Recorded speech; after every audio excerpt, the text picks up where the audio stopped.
جس نے اپنی چادر کو پھاڑا، سوراخوں کو بند کیا، ابو بکر جس نے اپنی گود کو بستر بنایا، ابو بکر آقا کو جس نے اپنی گود میں سلایا، ابو بکر جس نے سام کا ڈنڈا برداشت کیا، آقا کو نہیں جگایا، ابو بکر جس کی آنکھ کے قطرے نبوت کے چہرے پر آئے، ابو بکر آقا نے اپنا لعاب جس کی ایڑی پر لگایا، ابو بکر جو وہاں سے سب سے پہلے باہر آیا، ابو بکر جو ام محمد کی جھونپڑی میں سب سے پہلے پہنچا، ابو بکر نحمدہ ونصلی علی رسولہ الکریم اما بعد فاعوذ باللہ من الشیطان الرجیم بسم اللہ الرحمن الرحیم وَسَيُجَنَّبُهَا الْأَتْقَى الَّذِي يُؤْتِي مَالَهُ يَتَزَكَّىٰ۔ معزز سامعین کرام، تاریخ اسلام اس بات پر شاہد ہے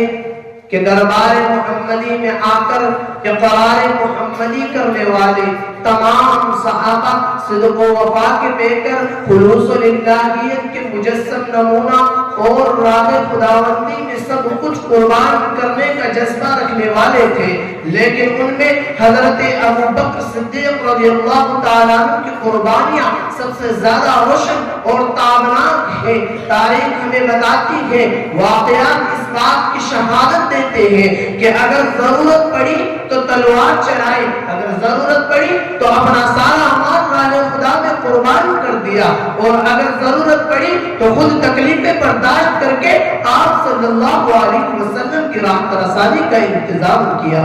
الغرض صدیق اکبر کی پوری زندگی قربانی و مجاہدے سے عبارت ہے۔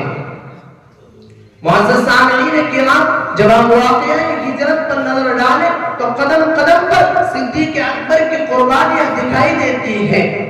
پورا سفر ہجرت صدیق اکبر کی قربانیوں کا مجموعہ ہے۔ مکے سے لے کر مدینہ المنورہ تک کا سفر اسلام کی ترقی کا سفر ہے، اور اس سفر میں سب سے زیادہ قربانیاں صدیق اکبر کی ہیں۔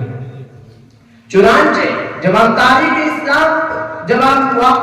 تاریخ سے پوچھتے ہیں کہ اے تاریخ ہمیں بتا ہجرت کے لیے اجازت کس نے مانگی تھی، اے تاریخ ہمیں بتا ہجرت کے لیے اونٹوں کا انتظام کس نے کیا تھا، اے تاریخ ہمیں بتا ہجرت کے لیے زیادہ سفر کا انتظام کس نے کیا تھا، اے تاریخ ہمیں بتا پیغمبر خدا کو اپنے کندھوں پر اٹھا کر غار غور تک کون لے گیا تھا، اے تاریخ ہمیں بتا 3 دن خطا مول لے کر غار غور میں کھانے کا انتظام کس نے کیا تھا، اے تاریخ ہمیں بتا سانپ میں کس کو ڈسا تھا۔ تو تاریخ ہمیں جواب دیتی ہے،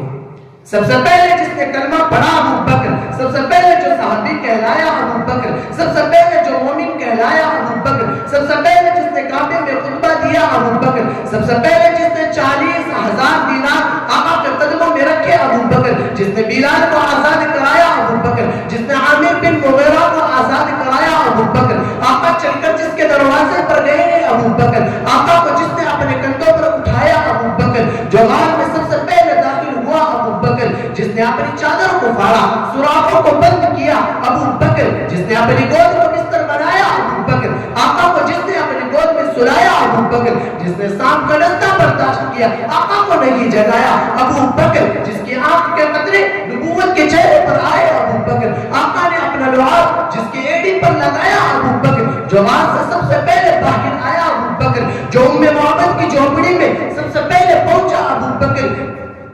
جو قبا کے مقام پر پہلے پہنچا ابو بکر، قبا کے مقام پر پہنچ کر جس نے پیارے آقا پر اپنی چادر کو تان دیا ابو بکر، جس نے مسجد نبوی کی پہلے نیت رکھی ابو بکر، جس نے ریاض الجنہ کا ٹکڑا خرید کر دیا ابو بکر، جو بدر میں آقا کے ساتھ آیا ابو بکر، بدر کے میدان میں جس نے پیارے آقا کو سجدے کی حالت میں گلے لگایا ابو بکر، جس نے صلح حدیبیہ کا مشورہ دیا ابو بکر، جس نے منکرین زکات کا خاتمہ کیا ابو بکر، آقا کی وفات کے بعد جس نے امت کے ایمان کو سنبھالا ابو بکر، آقا نے فرمایا جس کو جنت کے 8 دروازے بلائیں گے ابو بکر،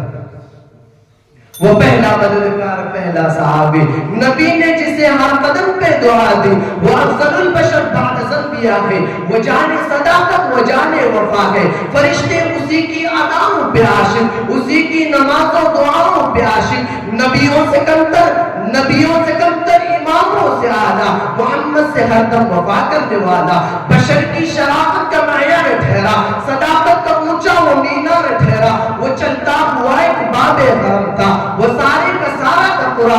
جیسا، خدا کا تھا ایک ایک فرمان جیسا، جھکاتا تھا نظر عمر اس کے آگے، کھڑا ہو کے شام و سحر اس کے آگے، وہ کتنا بڑا ہے خدا جانتا ہے، وہ کیسے بنا ہے خدا جانتا ہے۔ وآخر دعوانا الحمدللہ رب العالمین۔